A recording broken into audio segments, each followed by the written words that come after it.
నమస్తే, welcome to view point.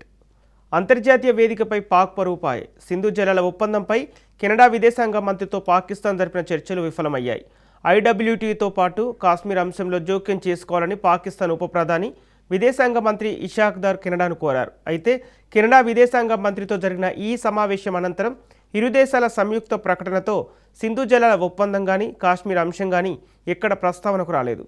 అంతర్జాతీయ వేదికలపై నిత్యం భారత్పై నిందలు మోపే పాకిస్తాన్ ప్రయత్నాలకు కెనడాలో మరోసారి గట్టి ఎదురుదెబ్బ తగిలింది.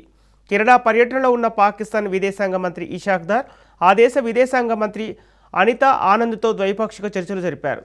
ఈ సందర్భంగా సింధు జలాల ఒప్పందాన్ని భారత్ ఉల్లంఘిస్తుందని, దీనిపై అంతర్జాతీయంగా ఒత్తిడి తేవాలని ఆయన డిమాండ్ చేశారు. అంతేకాకుండా కాశ్మీర్ వివాదంలోనూ మధ్యవర్తిత్వం వహించాలని కోరినట్లు సమాచారం. అయితే దౌత్య సంబంధాల పరంగా పాక్ అభ్యర్థనలను కెనడా పెద్దగా పట్టించుకోలేదని స్పష్టమైంది.